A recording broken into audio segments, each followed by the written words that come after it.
हमारे सभी नन्हे मुन्ने बच्चों, तारों की तरह टिमटिमाते रहने वाले सभी बच्चों को बहुत बहुत धन्यवाद। आप सभी को नमस्कार है अपने चैनल दिव्य दृष्टि पाठशाला में। बच्चों, आज जो हम लोग इसमें पढ़ने वाले हैं वो पढ़ने वाले हैं झारखंड बोर्ड से संबंधित जो भी 2025 में झारखंड बोर्ड यानी 10th बोर्ड का जो भी एग्ज़ाम देंगे उनके लिए ये क्लास जो है ये बहुत इंपॉर्टेंट होगा, यानी ये वीडियो जो है बहुत महत्वपूर्ण होगा। ठीक है, तो इससे पहले अगर देखा जाए तो हम एक वीडियो दे चुके हैं, आप उस वीडियो को पहले देख लीजिएगा, उसके बाद ये वाला वीडियो देखिएगा ताकि आपको ज़्यादा से ज़्यादा समझ में आए। चलिए तो हम लोग देखते हैं कि हम लोग को पढ़ना क्या है। हम लोग जो इससे पहले पढ़ चुके हैं वो क्या पढ़े हैं, तो जीव विज्ञान का एक चैप्टर है और उसका नाम क्या है कि जीव जनन कैसे करते हैं। क्या है? जीव जनन जो है वो कैसे करते हैं। इस चीज़ के बारे में हम लोग जो है इस चैप्टर के बारे में हम लोग पढ़ चुके हैं। ठीक है, उसी का पहला हम लोग लेक्चर पढ़ चुके हैं, आज दूसरा क्लास होगा। ठीक है, पहला क्लास की अगर हम लोग बात करें तो पहला क्लास में हम लोग क्या पढ़े थे, एक बार हम लोग रिकॉल कर लेते हैं, फिर हम लोग आगे बढ़ेंगे, क्योंकि झारखंड बोर्ड के सभी बच्चों के लिए ये बहुत महत्वपूर्ण क्लास है। इसीलिए आप अच्छे से देखिएगा और नोट्स बनाने का प्रयास कीजिएगा। कभी बीच बीच में जो है एक आध सप्ताह में टाइम मिले, 8 दिन में, 4 दिन में, 6 दिन में, तो उसको वीडियो को एक बार देख लीजिएगा, क्योंकि सारी चीज़ें जो आप भूल गए होंगे शायद वो यादें आपकी ताज़ा हो जाए। लेकिन नोट्स ज़रूर बनाइएगा, क्योंकि 6 सितंबर को जो आपका रेल टेस्ट होने वाला है, ठीक है, वो यही चैप्टर आने वाला है, पता है ना। 2 चैप्टर आप लोगों को पूछा जाएगा और वो पहला केमिस्ट्री में अगर देखा जाए तो धातु एंड अधातु है और दूसरा है जीव जनन कैसे करते हैं, है ना। तो इसको बहुत अच्छे से ध्यान से पढ़ना है ताकि आप बहुत अच्छा से अच्छा मार्क्स जो है अपने टेस्ट में ला सकें। चलिए तो हम लोग आगे बढ़ते हैं और आगे बढ़ने के बाद जैसा कि स्क्रीन पर आपको दिखाई दे रहा होगा, कक्षा 10th विज्ञान यानी झारखंड 10वीं बोर्ड परीक्षा के लिए ये महत्वपूर्ण होगा, और वो भी किसका? विज्ञान चैप्टर के लिए। ठीक है, विज्ञान सब्जेक्ट के लिए, सॉरी चैप्टर नहीं, क्या चीज के लिए? सब्जेक्ट के लिए। आगे अगर हम लोग बढ़े तो देखिए आपको इस स्क्रीन पर कुछ दिखाई दे रहा होगा, अम्ल, क्षार एवं लवण। ये जो केमिस्ट्री का दूसरा चैप्टर है ना, इससे महत्वपूर्ण जो है वो कुछ प्रश्न को आपको दिया जा चुका है, आप इसको भी पहले देख लीजिएगा, क्योंकि जो है ना बहुत महत्वपूर्ण क्वेश्चन जो है उसको अपने अनुभव के आधार पर आपको दिया गया है, शायद आपके एग्जाम्स में आ जाए, तो इसको देख लीजिएगा ताकि आप ज़्यादा से ज़्यादा मार्क्स स्कोर कर सकें। तो चलिए हम लोग आगे बढ़ते हैं, और आगे बढ़ने से पहले देखते हैं कि हम लोगों का चैप्टर का नाम क्या है, जीव जनन कैसे करते हैं। इसका दूसरा लेक्चर आज है। झारखंड बोर्ड परीक्षा 2025 के लिए ये क्या होगा? महत्वपूर्ण होगा। पहली बात, अब हम लोग आगे जो है क्लास को बढ़ाते हैं और देखते हैं कि पिछले कक्षा में हम लोग क्या पढ़े थे। तो पिछले कक्षा में हम लोग सबसे पहले जनन पढ़े थे। वहाँ पे ये देखे थे कि कोई भी जीव जो है अपने ही जैसे अगर संतान की उत्पत्ति करती है तो उसी प्रक्रिया को हम लोग क्या कहते हैं? उस प्रक्रिया को हम लोग जनन कहते हैं। ठीक है, अब हम लोग ये भी देखे थे कि जनन जो है ये 2 तरह से होता है, एक अलैंगिक जनन होता है, ठीक है, और दूसरा जो है लैंगिक जनन होता है। अलैंगिक जनन में क्या था कि उसमें जो है एक ही पेरेंट्स की भागीदारी होगी और नए संतान की उत्पत्ति हो जाएगी। ठीक है, अब यहाँ पे जो हम लोग देखे थे वो देखे थे कि अलैंगिक जनन के बहुत सारे प्रकार हैं। ठीक है, अब उस प्रकार की अगर हम लोग बात करें अलैंगिक जनन के प्रकार की, तो प्रकार जो है बहुत सारा हम लोग पढ़े थे, लेकिन आपके लिए जो इम्पोर्टेंट है वो ध्यान दीजिएगा लिखने के सेंस से। मुकुलन और पुनर्जनन, मुकुलन और पुनर्जनन जो है ये 3 नंबर या 2 नंबर में आपसे पूछा जा सकता है, आप ध्यान दीजिएगा। ठीक है, मुकुलन में एग्जाम्पल उदाहरण के रूप में आपका हाइड्रा हो जाएगा, है ना, सॉरी हाइड्रा हो जाएगा आपका। ठीक है, और पुनर्जनन में आप प्लेनेरिया का लिख सकते हैं। ठीक है, आपको वहाँ पे बताया भी गया है। तो ये सब जो है ना, कौन सा जीव जो है वो कौन सा अलैंगिक जनन को करता है, ये जरूर याद रखिएगा, क्योंकि यहाँ से ऑब्जेक्टिव क्वेश्चन भर भर के पूछा जाता है। 2 नंबर का भी क्वेश्चन पूछा जाता है, 3 नंबर में भी आपको मुकुलन पुनर्जनन को भी दे सकता है। ठीक है, वहाँ मुकुलन में जो 4 लाइन लिखाए हैं वो लिख लीजिएगा। बाकी आप हाइड्रा का जो चित्र वहाँ पे दिया गया है ना, उस चित्र को एग्जाम में बना दीजिएगा, इस चित्र को, तो आपको जो है 3 में से 3 मार्क्स मिलेगा। ठीक है, क्योंकि बायोलॉजी जो जीव विज्ञान है वो चित्र पर ही ज़्यादा डिपेंड करता है, यानी निर्भर होता है। तो चलिए अब हम लोगों को जो आगे पढ़ना है वो क्या पढ़ना है, लैंगिक जनन पढ़ना है। क्या पढ़ना है, लैंगिक जनन। हम लोग कल ही देख चुके थे सबसे पहले कि लैंगिक जनन जो होता है, यानी जनन तो हम पहले समझ गए कि अपने ही जैसा कोई जीव जो है वो संतान की उत्पत्ति करता है। अब यहाँ पे लैंगिक, तो लैंगिक जनन में क्या होता है कि वैसा जनन की विधि जिसमें 2 पेरेंट्स की भागीदारी से एक बच्चे को जन्म दिया जाता है, यानी एक संतान की उत्पत्ति की जाती है, तो वो लैंगिक जनन कहलाता है। ठीक है, चलिए एक एक करके हम लोग पढ़ने का प्रयास करते हैं। ये वीडियो आपका पहला दिया जा चुका है, देख लीजिएगा। ठीक है, देखिए लैंगिक जनन तो क्या कह रहा है आप समझिएगा कि प्रजनन की वह प्रक्रिया जिसमें विशेष जनन कोशिकाएं अर्थात जनन कोशिका, या तो फिर हम लोग कह सकते हैं 2 युग्मकों के मिलने से बनी रचना युग्मनज द्वारा नए जीव की उत्पत्ति होती है, उसे ही लैंगिक जनन कहते हैं।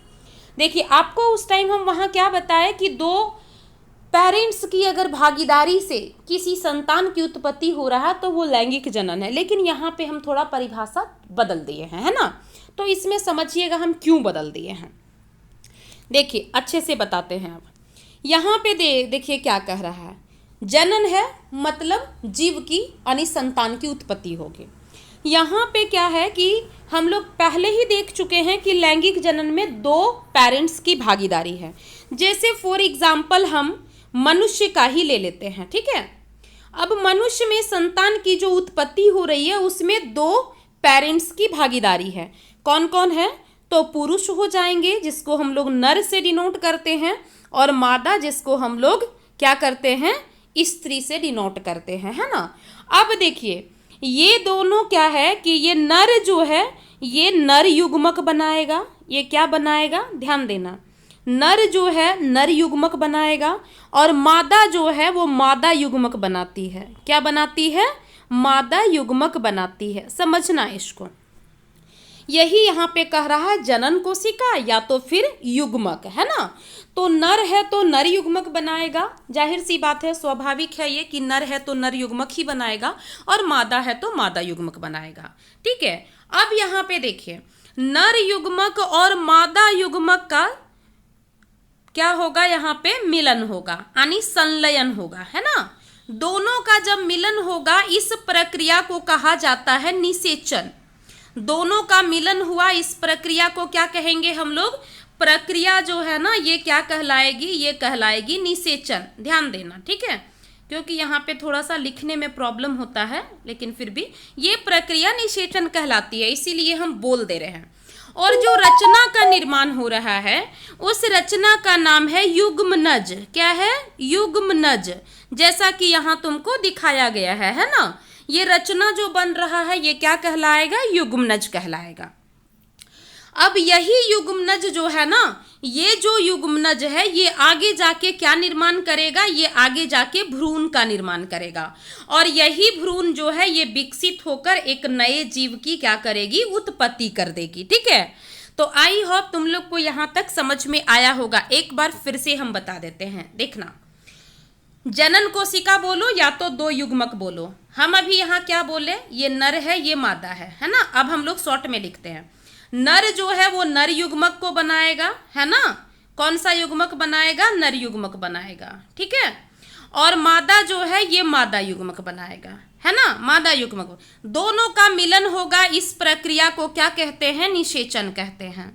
रचना क्या बनेगा मिलने के बाद, तो युग्मनज बनेगा। ठीक है, अब युग्मनज जो है वो आगे जाकर कौन सी रचना बनाएगी, तो इससे भ्रूण का निर्माण होगा। ठीक है, अब भ्रूण जो है यही आगे जाकर क्या होगा, विकसित होकर विकास होकर ये जीव बना लेगा, है ना।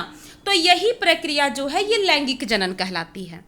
आई होप तुम लोग को ये जो है परिभाषा के साथ मेरा बताया हुआ भी समझ में आया होगा। ठीक है, उस डायग्राम को जो फ्लो चार्ट अभी तुम लोग को बताए हम ये, उसको तुम परिभाषा अगर पूछता है तो वहाँ पे डिनोट कर सकती है, क्योंकि उससे ज़्यादा मार्क्स तुमको मिलेगा। आगे क्या कहता है कि ये जो लैंगिक जनन है ना, ये लैंगिक जनन जो है ये दो प्रकार से जीवों में होता है। एक होता है पादप में, ठीक है, और एक होता है जंतु में। समझ में आया? एक किस में होता है? पादप में, एक होता है जंतु में। तो सबसे पहले हम लोग पादप में लैंगिक जनन पढ़ लेते हैं, फिर हम लोग जंतु में लैंगिक जनन पढ़ेंगे, क्योंकि एक में हम लोग समझ गए तो दूसरा में टाइम नहीं लगेगा, ठीक है। चलो, तो सबसे पहले हम लोग पादप में समझने का प्रयास करते हैं, क्योंकि जैसे एक मनुष्य या तो एक चींटी या एक हाथी अपनी संतान की उत्पत्ति करता है, ठीक उसी प्रकार पौधे भी अपनी संतान को उत्पत्ति करते हैं। तब आज तुम्हारे सामने जो है आम का पौधा जो है ना छोटा छोटा आपको दिखाई देता है, चाहे आपको इमली का पौधा छोटा छोटा दिखाई देता है, चाहे कटहल का पौधा छोटा छोटा दिखाई पड़ता है, क्योंकि उसकी भी उत्पत्ति होती है ना, दो पेरेंट्स की भागीदारी से। अब समझिएगा हम लोग क्या पढ़ने वाले हैं, पुष्पीय पादपों में लैंगिक जनन, यानी एक ऐसा पौधा जिसमें पुष्प होता है, फूल होता है, उसमें हम लोग लैंगिक जनन की बात करेंगे। लैंगिक जनन को इंग्लिश में क्या कहा जाता है? सेक्सुअल रिप्रोडक्शन कहा जाता है, ठीक है। तो वही कह रहा है सेक्सुअल रिप्रोडक्शन इन प्लांट्स। अब कहता है कि कैसे, ये तो मनुष्य की बातें थी, लेकिन यहाँ पौधे में कैसे होगा? तो यहाँ पे समझना कि पुष्पीय पौधा जो है, यानी पुष्प, छोड़ दो इसको, अब पादप से लेके हम लोग चलते हैं। पादपों में लैंगिक जनन का मुख्य अंग जो होता है वो क्या होता है? पुष्प होता है। अब समझ में आया क्यों हम यहाँ स्क्रीन पर पुष्प लगा के बैठे हुए हैं? पादप में लैंगिक जनन जो होगा ना, उसका मुख्य अंग जो होता है ये एक फूल ही होता है। इसीलिए फ्लावर्स को यानी पुष्प को बोला जाता है रिप्रोडक्टिव ऑर्गन। क्या बोला जाता है? पौधे का रिप्रोडक्टिव ऑर्गन बोला जाता है, या तो जनन का मुख्य अंग बोला जाता है। ये ऑब्जेक्टिव में भी पूछा जा सकता है, ध्यान रखना। अब हम लोग आगे चलते हैं, तो इस हम लोग फूल को समझने का प्रयास करते हैं। जैसे आप लोग फूल जो है ये सभी कोई देखे होंगे, ये गुड़हल का फूल है जो कि आपके स्कूल में भी बहुत सारा है ना। अब यहाँ पे देखिए, इस फूल की कहानी को हम लोग पढ़ते हैं। क्या हम लोगों को पढ़ना, हम लोग जनन में पढ़ रहे हैं, है ना। और पहले भी हम लोग देख लिए कि जनन अंग जो पौधे का होता है वो फूल होता है, ठीक है। पहले हम लोग फूल के भाग को देख लेते हैं कि इसमें होता क्या क्या है, क्योंकि यहाँ से क्वेश्चन जो है वो भर भर के पूछा जाता है। ध्यान देना, ये वाला पोर्शन जो है, ठीक है, ये वाला जो पोर्शन है, अगर एक फूल को हम लेते हैं तो ये वाला जो पोर्शन है ना, ये यहाँ से यहाँ तक जो आपका पोर्शन है, ठीक है, ये जो आपका है ये क्या कहलाएगा? ये आपका बाह्य दल कहलाता है। क्या कहलाता है? बाह्य दल कहलाता है। ध्यान दीजिएगा। अब ये जो बाह्य दल होता है ये कैसा कलर का होता है? तो ये हमेशा हरा कलर का होता है। ये भी ध्यान दीजिएगा, क्योंकि पूछ सकता है आपसे बाह्य दल जो होता है वो किस कलर का होता है। तो बाह्य दल जो होता है वो हरा कलर का होता है।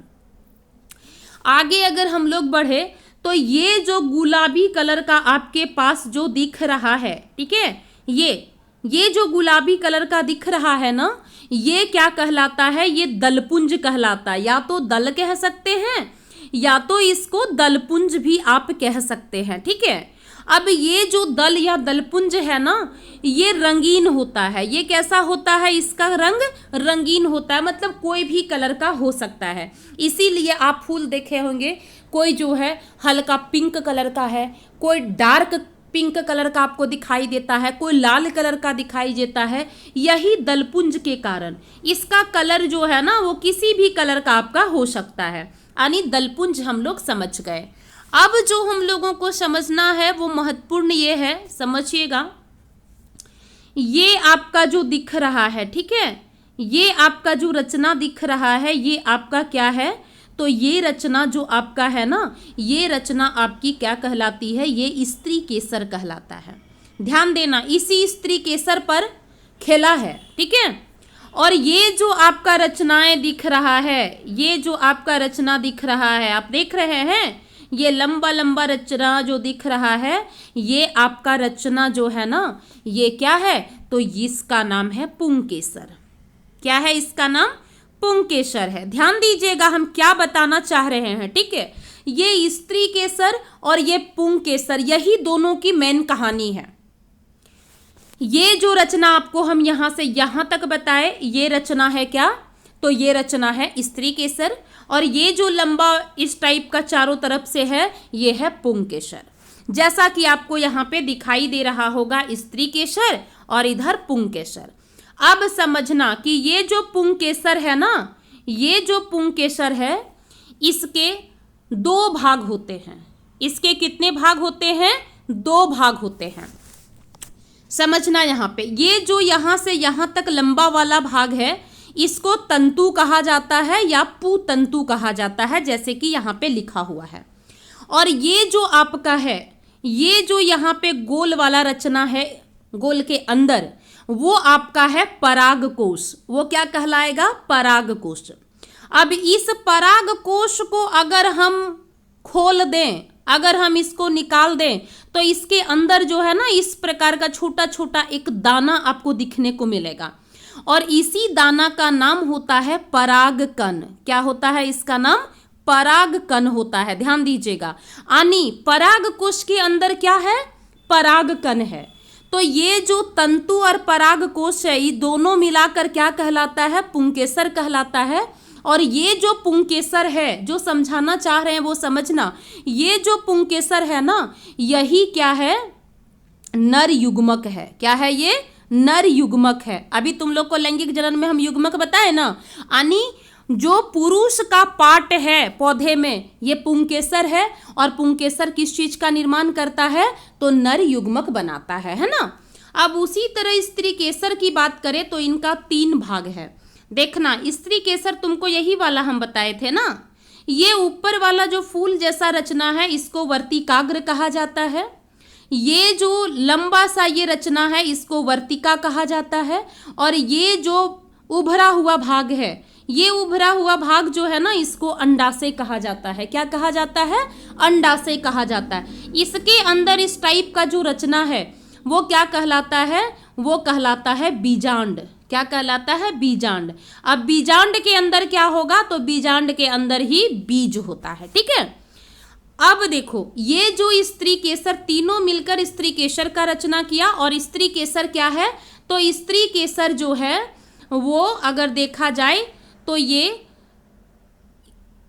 एक सेकंड, स्त्री केसर जो है ये क्या करेगी? तो ये जो है ना, मादा युग्मक का निर्माण करेगी। क्या बनाएगी? ये मादा युग्मक का निर्माण करेगी। यानी देखो, यहाँ से नर युग्मक, यहाँ से नर युग्मक और यहाँ से मादा युग्मक तुमको मिल गया। अब यहाँ से समझो, इन दोनों का फिर से क्या होगा? इन दोनों का क्या होगा? मिलन होगा। मिलन की प्रक्रिया क्या कहलाएगी? निषेचन कहलाएगी। पहले ही बता चुके हैं। रचना क्या बनेगा? तो रचना जो है वो युग्मनज बन जाएगा। क्या बनेगा? युग्मनज बनेगा। अब युग्मनज जो है आगे विकसित होकर क्या चीज का निर्माण करेगा? तो भ्रूण का निर्माण करेगा। और भ्रूण जो है विकसित होकर क्या बन जाएगा? जीव बन जाएगा, है ना। तो यही चीज यहाँ पे पूरी कहानी है किसकी? पादप में लैंगिक जनन की। अब समझना कि ये जो है नर युग्मक और मादा युग्मक मिलेंगे कैसे आखिर? तो यहाँ पे समझना कि मिलेंगे कैसे। हो सकता है हवा बहे, हो सकता है पानी में फूल बह रहा है, या तो किसी और माध्यम से क्या होगा कि ये जो परागकोश है ना, परागकोश के अंदर ही क्या है? परागकोश के अंदर जो है ये परागकण है। ठीक है। अब ये परागकण क्या होता है? जब ये पक जाता है, जब ये फट जाता है, तो ये परागकण जो है ना, किसी भी माध्यम, चाहे चींटी लेकर जाए, चाहे पानी के द्वारा जाए, चाहे धूल के द्वारा जाए, चाहे हवा के द्वारा जाए, ये क्या है? ये परागकण जो है ये वर्तिकाग्र पर आ जाता है। जैसे ही वर्तिकाग्र पर आता है तो धीरे धीरे क्या है कि वर्तिकाग्र जो है एक चिपचिपा जो है ना द्रव्य को वहां से स्राव करता है। और जैसे ही ये स्राव करता है तो धीरे धीरे ये परागकण जो है ये वर्तिका में आता है ना। वर्तिका में आने के बाद जो है ये अंडाशय में आके जो है यहाँ पे मिल जाता है। इस प्रकार की रचना होती है। ठीक है। अंडाशय में आके जो है ये मिल जाता है। अब सोचिए, ये नर युग्मक बनाया और ये मादा युग्मक बनाई, दोनों का मिलन हो गया ना। अब दोनों का जब मिलन हुआ तो इस प्रक्रिया को ही हम बताए थे आपको कि ये निषेचन कहलाता है ना। अब निषेचन के बाद रचना क्या बना, तो रचना बन गया युग्मनज।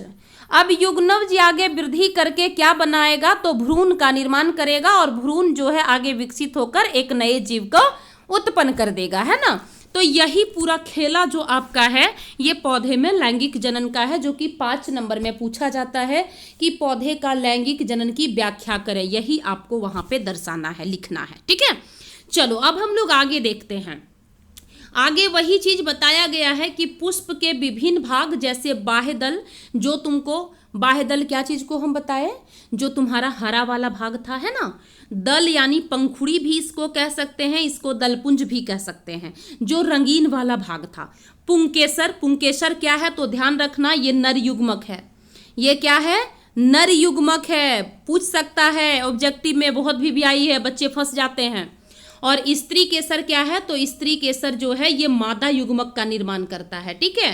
कौन सा युग्मक का, मादा युग्मक, मतलब स्त्री की रचना स्त्री केसर और पुरुष की रचना जनन में पुंकेसर।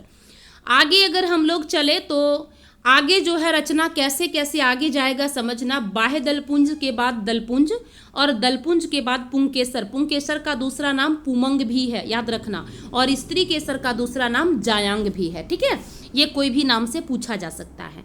अब एक एक करके हम लोग पढ़ते हैं कि क्या था। तो बाह्य दलपुंज की अगर हम लोग बात करें तो कहता है कि बाह्य दलपुंज पुष्पासन यानी पुष्प पर सबसे बाहर की ओर स्थित हरे रंग का होता है। सबसे बाहर की ओर स्थित हरे रंग की जो रचना इस टाइप का था, यही तुम्हारा क्या था, यही ना था बाह्य दलपुंज, ठीक है, हरा कलर वाला। तो वही कह रहा है कि बाह्य दलपुंज पुष्पासन पर सबसे बाहर की ओर स्थित तथा हरे रंग के होते हैं। अब इसका काम क्या है बाह्य दलपुंज का, तो समझना कि ये जो बाह्य दलपुंज होता है जब फूल कली की अवस्था में रहता है, ठीक है, तो उस टाइम क्या है कि फूल एक संवेदनशील स्थिति में होता है। उस फूल का ये क्या करता है, बाह्य दलपुंज रक्षा करने का काम करता है। बस एक ही चीज को याद रखना, ठीक है।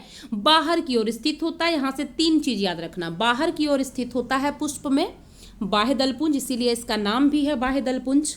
हरे रंग का होता है और ये कलिका अवस्था में जब पुष्प होता है तो उसकी रक्षा करता है। अगला है दलपुंज, जिसको इंग्लिश में कोरोला बोला जाता है, ठीक है। ये क्या है, तो ये पुष्प का एक रंगीन भाग होता है, जैसा कि तुमको बता चुके हैं।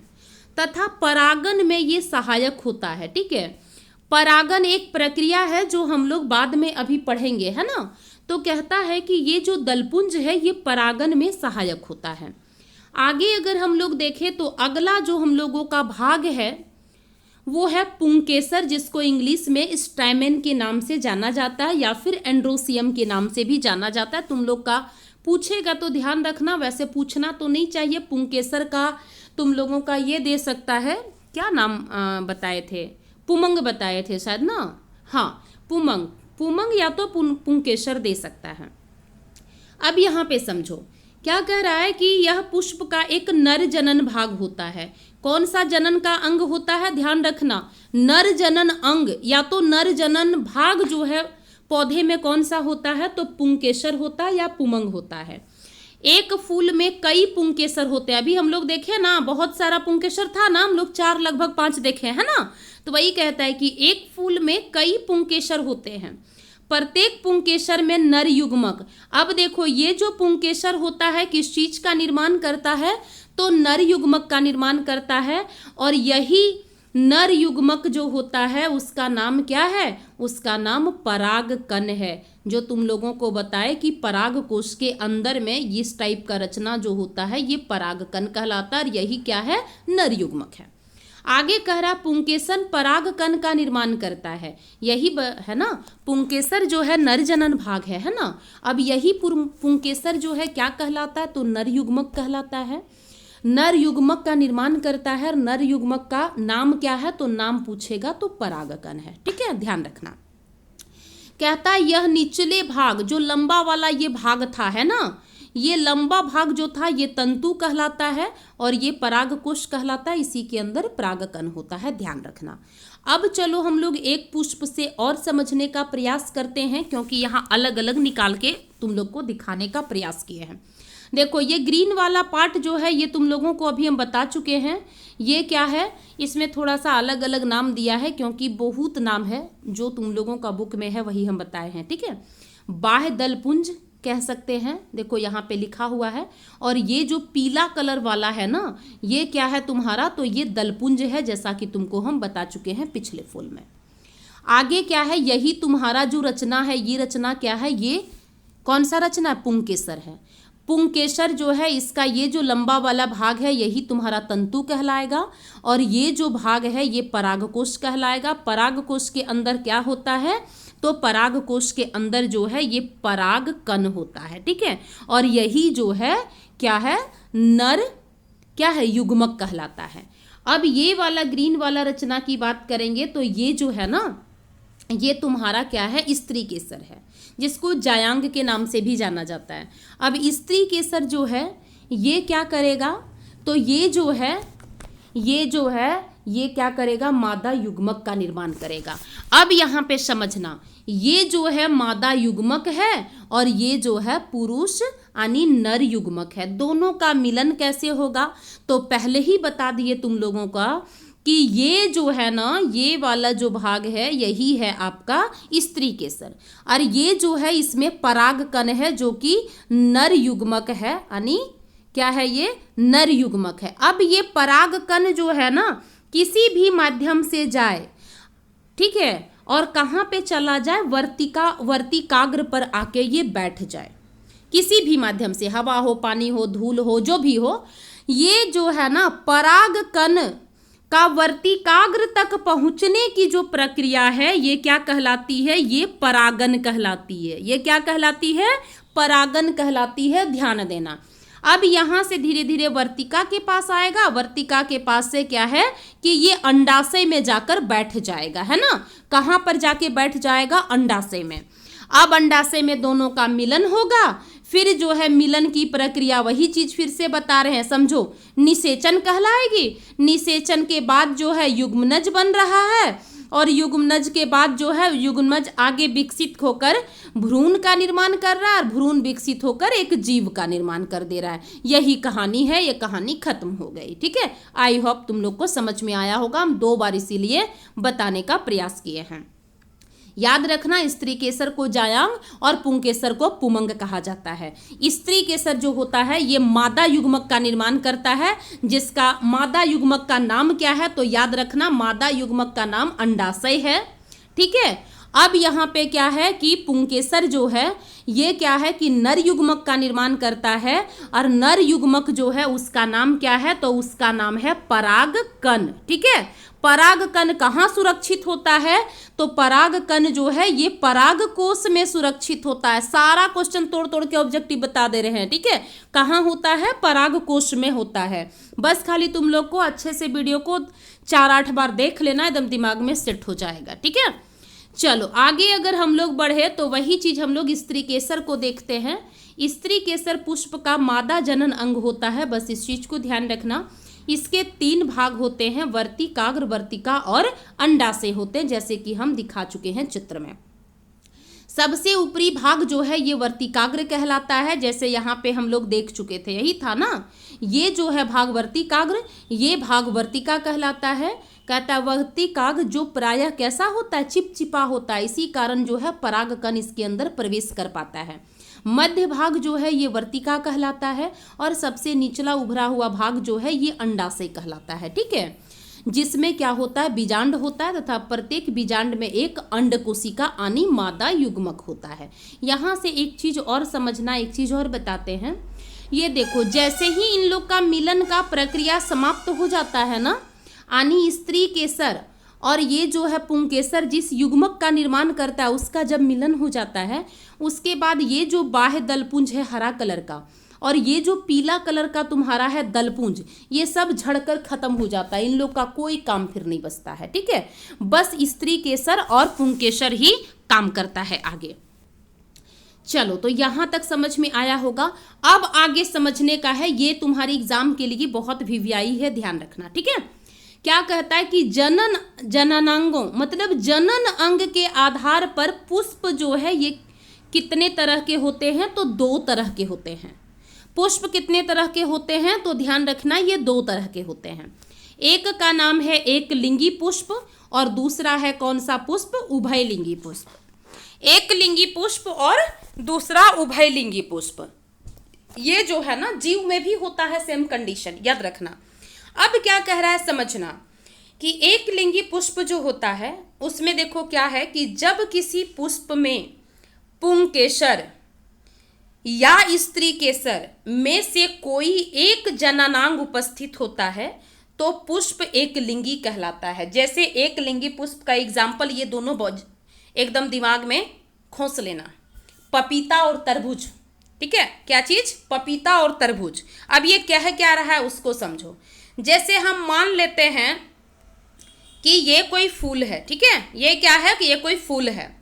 अब इस फूल में अगर हम लोग देखें तो इस फूल में जो है ना सिर्फ और सिर्फ अंडाशय है, स्त्री केसर है। क्या है, स्त्री केसर है, ठीक है। या तो एक कोई दूसरा फूल है, ठीक है, या तो क्या है कि एक कोई दूसरा फूल है जिसमें अगर देखा जाए, नहीं ये तो हम लोग बना चुके हैं स्त्री केसर। एक सेकंड, दूसरा हम कलर लेते हैं, ठीक है, इससे नहीं सही दिख रहा है, चलो इसको हटाते हैं। मान लेते हैं कि एक कोई ये फ्लावर्स है, ठीक है, एक कोई ये फ्लावर्स है, ठीक है, जिसमें कि क्या है कि केवल और केवल जो है ना यहाँ पे स्त्री केसर है। क्या है, स्त्री केसर है, यानी मादा क्या है, युग्मक सिर्फ है। और दूसरा कोई फूल है, ठीक है, दूसरा कोई फूल है जिसमें क्या है केवल जो है ना क्या चीज है, तो केवल जो है यहाँ पे पुंकेसर है। क्या चीज है यहाँ पे, केवल पुंकेसर है। यानी कहने का मतलब है ये फूल केवल और केवल नर जनन अंग में है और इसमें केवल नर युग्मक को उत्पन्न किया जाएगा। तो ऐसे फूल जो है ना ये कहलाते हैं एक लिंगी फूल। ऐसे कोई जीव भी हैं तो उसमें उसको क्या हम लोग कहेंगे, एक लिंगी जीव कहेंगे, ठीक है। यानी कहने का मतलब है जनन अंग 2 होता है लैंगिक जनन में, एक नर जनन अंग होता है, एक मादा जनन अंग होता है, ठीक है। अगर कोई शरीर में, जैसे फूल भी है, एक पौधा का एक शरीर ही है ना, जब जनन अंग उसका फूल है पौधे का तो एक प्रकार से ये शरीर हो गया। अब इसके शरीर में केवल और केवल नर भाग अगर है तब ये एक लिंगी पुष्प है, और अगर यहाँ पे कोई मादा जनन अंग है तब भी ये क्या है कि ये क्या हो जाएगा, क्या होगा, मादा जनन अंग मतलब एक लिंगी पुष्प हो जाएगा। यानी एक ही जनन अंग होगा तो एक लिंगी पुष्प है। अब उभयलिंगी में हम लोग देखते हैं, उभयलिंगी पुष्प में क्या कहता है कि जब किसी पुष्प में पुंकेसर और स्त्री केसर दोनों जननांग उपस्थित हो तो वह उभयलिंग पुष्प कहलाता है। जैसे गुड़हल और सरसों का पौधा, ठीक है, पुष्प। जैसे अभी जो ये बता चुके हैं ना आपको, ये जो पुष्प है ये कैसा पुष्प है, ये उभयलिंगी है। कैसा पुष्प है ये, उभयलिंगी पुष्प है। क्यों उभयलिंगी है भाई, तो यहाँ पे देखो नर जनन भाग भी है और यहाँ पे ये देखो ग्रीन वाला, यहाँ पे मादा जनन अंग भी यहाँ पे दोनों एक ही फूल में है, इसीलिए ये कैसा फूल हो जाएगा, उभयलिंगी हो जाएगा, है ना। अब यहाँ से याद रखना कि ये जो हम लोग देखे हैं ना उभयलिंगी, उभयलिंगी जीव में अगर हम लोग बात करेंगे तो मनुष्य भी जो है एक उभयलिंगी प्राणी है। कैसा है ये, उभयलिंगी जीव है। क्यों, सॉरी, एक लिंगी जीव है, उभयलिंगी नहीं। एक लिंगी क्यों है, क्योंकि यहाँ पे जो है ना नर अलग है और मादा जो है वो अलग है। मादा जो है वो मादा युग्मक का निर्माण करती है और नर जो है नर युग्मक का निर्माण करता है। यानी दोनों जो है अलग अलग शरीर में है ना। नर युग्मक जो है नर के शरीर में है, मादा युग्मक मादा के शरीर में, यानी अलग अलग। वही यहाँ पे कह रहा है कि एक लिंगी मतलब कोई एक जननांग उपस्थित हो तो एक लिंगी, और जब दोनों एक ही में हो तो वो उभयलिंगी कहलाएगा, ठीक है। एग्जाम्पल याद रखना, आई होप समझ में आया होगा। अब लास्ट जो है ये है तुम लोगों का इसमें परागन। परागन को इंग्लिश में पॉलिनेशन कहते हैं। ये क्या कहता है समझो कि किसी पुष्प के पराग कोश में अभी तुम लोगों को हम बताए कि ये जो है ये पुंकेसर है, ठीक है। और इस पुंकेसर में जो है ना एक रचना इसके सर पर दिखाई देता है, इसको हम लोग कहते हैं परागकोश। समझना, अब यहाँ से हम परागन के लिए बता रहे हैं, ठीक है। अब इसी परागकोश के अंदर जो है ना इस टाइम पाउडर जैसा पीला कलर का एक रचना होता है जिसका नाम है परागकण। और ये जो परागकण है ये कौन निर्माण करता है, तो पुंकेसर या पुमंग निर्माण इसका करता है। अब ये जो परागकण है वो क्या है, तो ये नर युग्मक है, ठीक है। अब ये जो नर युग्मक है ना, ये नर युग्मक जो है ये मादा युग्मक के वर्तिकाग्र में जाकर पहुंचेगी। कहाँ पे जाके पहुंचेगी, मादा युग्मक के वर्तिकाग्र में ये जाकर पहुंचेगी, जिसकी रचना क्या था, जिसकी रचना जो थी ना इस टाइप की कुछ थी, है ना, यहाँ पे ना आके ही पहुंचता था। तो इसी प्रक्रिया को हम लोग जो है वो क्या कहते हैं, तो परागन कहते हैं। समझना, यानी परागकण का वर्तिकाग्र पर पहुंचने की जो प्रक्रिया होती है उसी को हम लोग क्या कहते हैं, परागन कहते हैं। ये भी बहुत वीवीआई है, ध्यान रखना, वही यहाँ पे बता रहे हैं।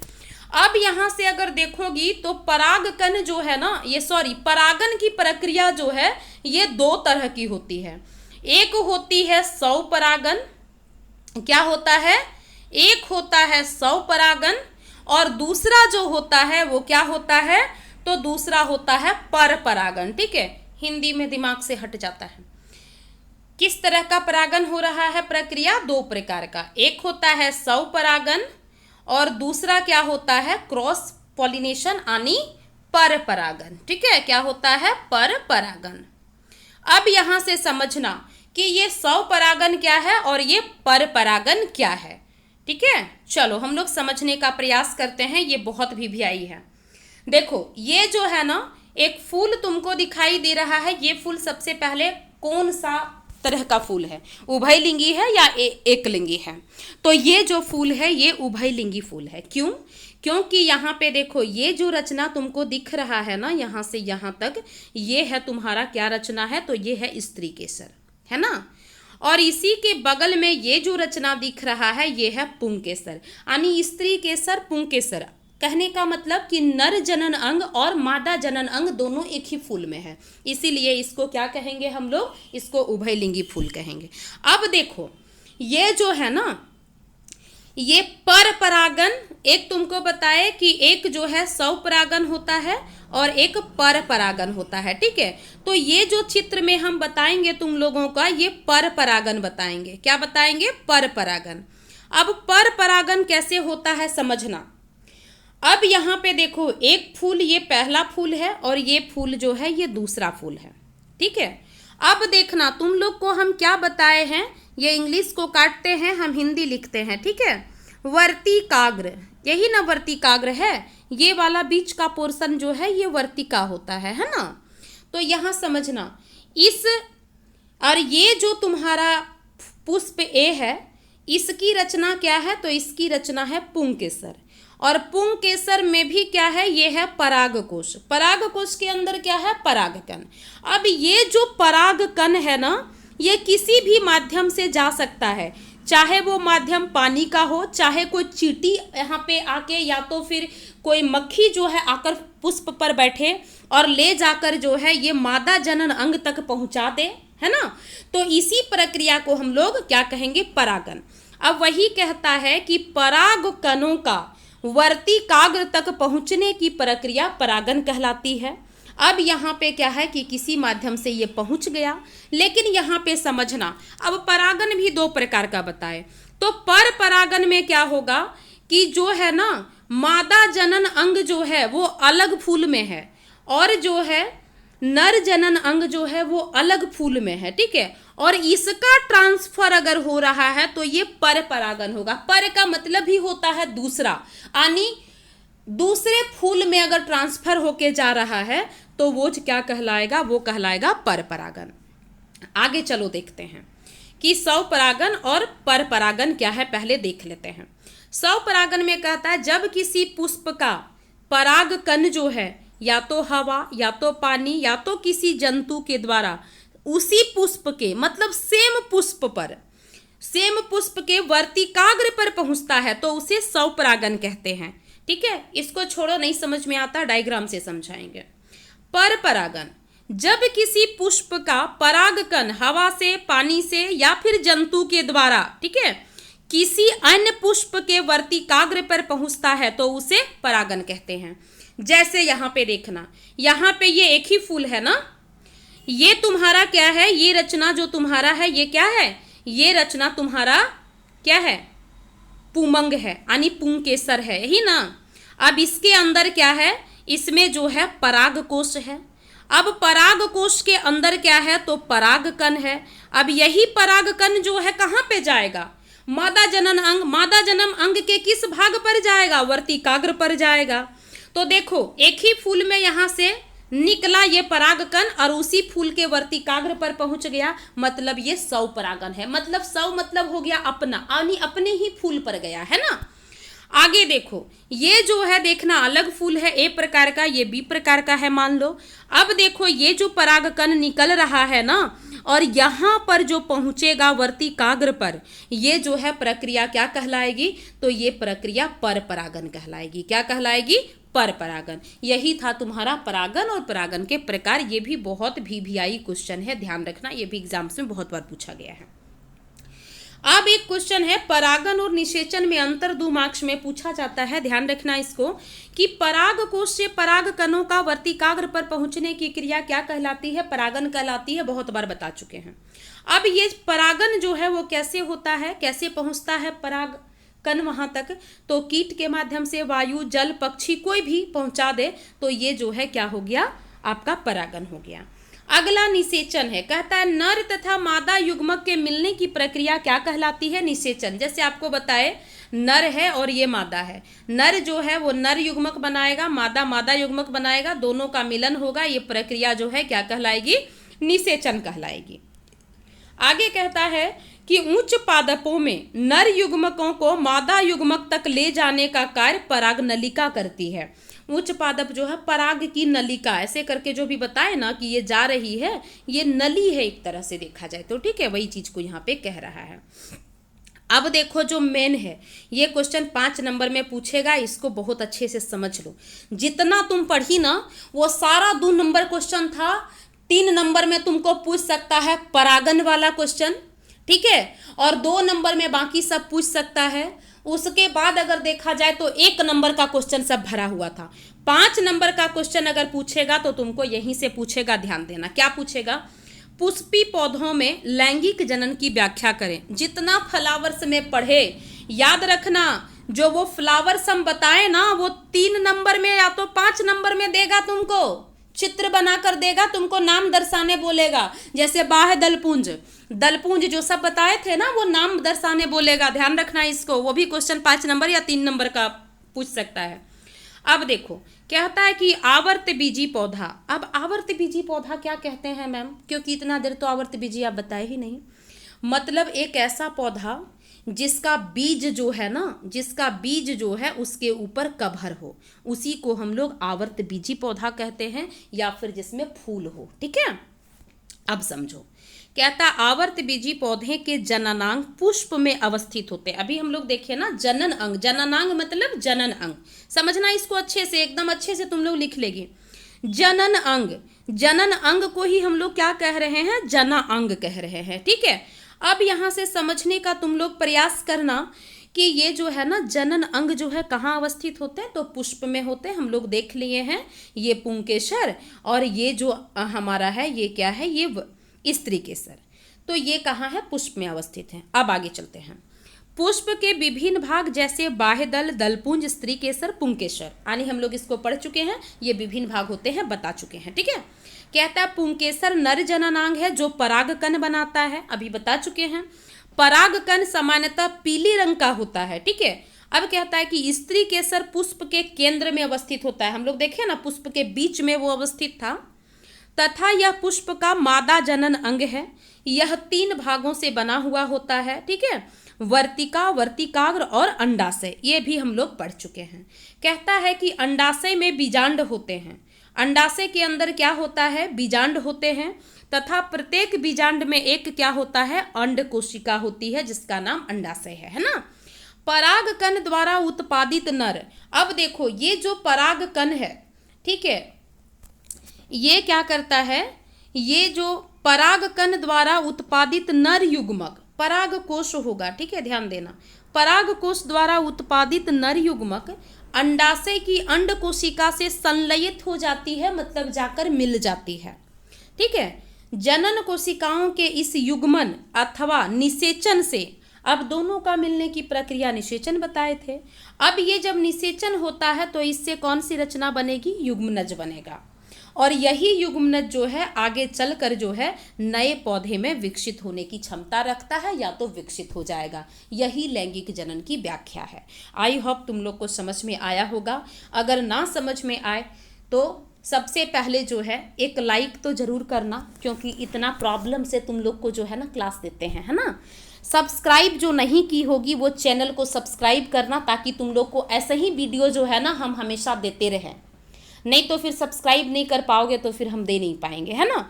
कमेंट्स वहाँ पे जरूर करना, अगर लिखने कमेंट्स आएगा तो कि मैम समझ में आया, वीडियो कैसा था, है ना। और जो है अपने जो है जो भी दोस्त होंगे उनके पास शेयर भी करना, ताकि वो भी इस शिक्षा का पुण्य का भागी बन सके, ठीक है, और हमको भी तुम लोग पुण्य का भागी बना सको। चलो बहुत बहुत धन्यवाद तुम सभी को, मिलते हैं हम लोग अगले क्लास में, तब तक के लिए सभी को बाय बाय, अपना ख्याल रखना, ठीक है।